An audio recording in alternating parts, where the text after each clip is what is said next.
Hello folks and welcome. Today we're going to be looking at what is the best guitar for a beginner. Now there's some variables involved in this, but basically what you've got to think about is what is the kind of sound you're trying to reproduce.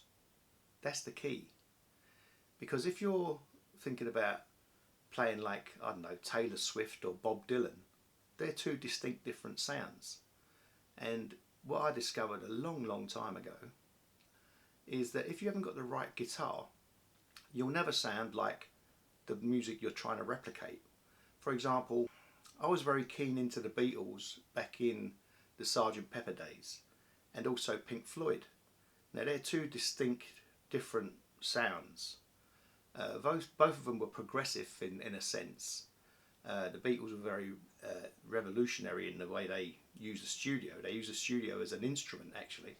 And Pink Floyd used some early synthesizer stuff and delays and stuff like that.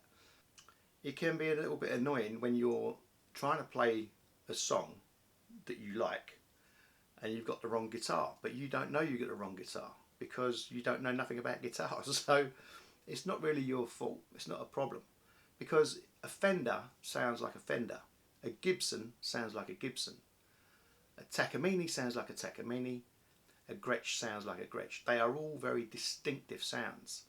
If you like the music of Oasis, well, then you have to use a Takamine because that's the sound that they use.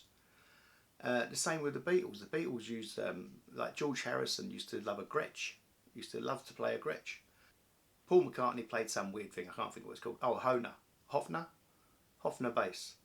And it's a very iconic bass that he plays. But he always complained about it because it was constantly going out of tune. Anyway, I digress. The point is this: if you are looking to play the guitar because you like a particular band, then the thing to do is to get the instrument that they use, and then obviously tune the guitar to the tuning that they use, and then you'll be right on it straight away. And this, I'm going to admit, I went for years and years playing my Gretsch Acoustic and could never get the sound of anybody else. I couldn't, because nobody used Gretsch in the 70s. Very few people, apart from George Harrison, but very few people used Gretsch. So it was very difficult, very frustrating. You'd have all the music down pat, but it just never sounded right. And it doesn't sound right because you need the right instrument. Okay, so getting back to first principles. So you want to learn to play the guitar. So what you need to do is get the guitar that you want to sound like. If you've got a band that you follow, you get the guitars that they use, if you can afford them, okay? And let's have a look at a couple of examples. Right, over here we've got a travelling guitar, most closely associated with folk, Bob Dylan, those kind of people, folk music. But also with the Delta Blues boys and girls. Not that there was many girls, but there was a couple. And then on this side we've got a Gibson Les Paul style electric guitar. Now you look at these two things. If you learn to play this, you'll be able to play this. If you learn to play this, you'll be able to play this. Now which one's easier? What one do you think is the easiest to play? You would think it would be this, right? The acoustic. It's easy in terms of you haven't got to plug it in anywhere, you can just take it anywhere you like. But the easiest guitar to play out of these two is the electric. It's very easy to hold the notes down, assuming you've got the guitar set up the right way, you know, the action and all the rest of it. The electric guitar is far easier to play than any other acoustic guitar, because you can get away with things like you can just hammer on. If this was plugged in, you'd hear what I mean. You don't even have to pick the string, you can just hammer. An electric is easier to learn on because it's easier to play. You don't have to hold, there's not so much work involved in holding down the strings. You pick the guitar that you want to sound like, right? If you want to sound like, I don't know, whoever's popular at the moment, get the guitar they've got, if you can afford it. The truth is, you learn to play the guitar on whatever guitar you've got. If you've got one already, you've got one to hand, learn to play on it, okay? And at some stage in the future, if there's a particular sound that you're after, then you can go for it. But in the meantime, you play with whatever you've got to hand. Simple as that. You don't have to have an electric guitar, you don't have to have an acoustic guitar, you could play an old banjo if you've got one. Just so you get into the habit of practicing and learning how to play. There's no set rule. But if you have got the resources to get the guitar sound that you want, do it, because it will save you you'll miss a whole load of pain, right? You'll avoid a whole load of pain because you can play and play and play till your fingers are bleeding. And you'll never get that right sound. It will never sound like a Fender if it's not a Fender. It will never sound like a Gibson if it's not a Gibson. Well, having said that, this thing sounds exactly like a 1958 Gibson. And this is like 2 months old. I bought this 2 months ago. And I haven't been actually playing stuff on video with it because I've been learning how to use it and play. But I'm getting there. And as soon as I've got something to show you, I will play this. But it's brilliant. I love it. And this thing as well. You know, if you've been watching my videos, this is my children's guitar. It's a very good guitar. But you can pick these up on eBay for like $10, $10. So you can get a guitar, cheap guitar. And if you follow the video that I did about this, if you've got a guitar that's in a bit, pretty smashed up state, you can bring it back to life for next to nothing. So you might have an old guitar up in the loft or in the attic or in the garage or garage, as they say in America. Go and get it, right?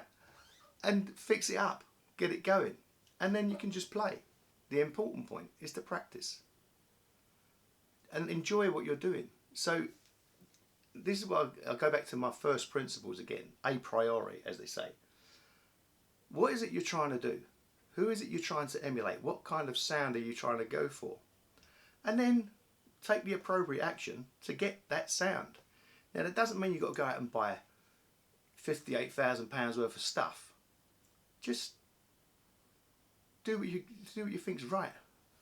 Each guitar has got its own distinct and unique sound. So when you're trying to emulate or sound like a band that you're listening to or enjoying, unless you've got the exact same equipment or some kind of computer system that can emulate that equipment, you're not going to sound like them. Okay? It's just a fact. That doesn't mean that you cannot practice on the guitar that you've got. So, okay, supposing you like Nirvana, or you like the Rolling Stones, or you like, I don't know, whoever's popular these days. God knows who that is. Justin Bieber? Does he still make music? Or did he ever make music? Anyway, yeah, if you're trying to emulate those sounds, then you need the right equipment. And today you can get software for your computer that will transform the sound of your guitar into just about anything else.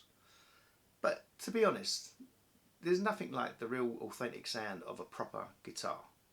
And there's nothing like when you're doing a cover of one of your favourite tunes. If you've got the right guitar, it's just going to sound great.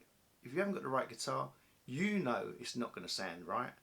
And it won't sound right. And it won't sound right to anyone else because they'll pick up on the way you're feeling. They'll feel what you're feeling, that you don't feel it's right. So they won't think it's right because they think, oh, it's sounding a bit wrong here. It's just, the audience is amazing. The audience gives you tremendous feedback. And if you've played in any live situations, you'll know what that means. I've played gigs in places where I've got the whole verse the wrong way round. Like I was playing one song one time, and I got the first verse in the third verse, and I swapped the whole song around accidentally. I didn't do it on purpose. I done it accidentally. But I was having such a laugh on stage. I was having such a good time on stage. When I finished with a cha-ching, the whole place erupted in applause. Wow, they was all going crazy, and like they loved it. And I got off the stage. I thought, oh my God, I just done that completely backwards. But no one cared because they enjoyed the show. Because I was enjoying the show, and that's the point, right? If you're enjoying it, then that's great. But if you're playing with the guitar and you think, this don't sound the way it's supposed to sound to me, that comes across into the audience, and the audience will go like, oh, sounds wrong there, I don't know what it is, maybe he's having a bad day. But, you know, that's what happens. People feel your emotions. So you have to, you know, if you want to sound like Oasis, go and get a Takamine. If you want to sound like Jimi Hendrix, go and get a Fender. It's as simple as that. Or a Fender copy. Or like this. This is a Harley Benton SC 450CB, Les Paul style Gibson, and it sounds fantastic, right? And this is like, I don't know, $120, $120 delivered. To buy something like that, an original one, would cost you about £100,000.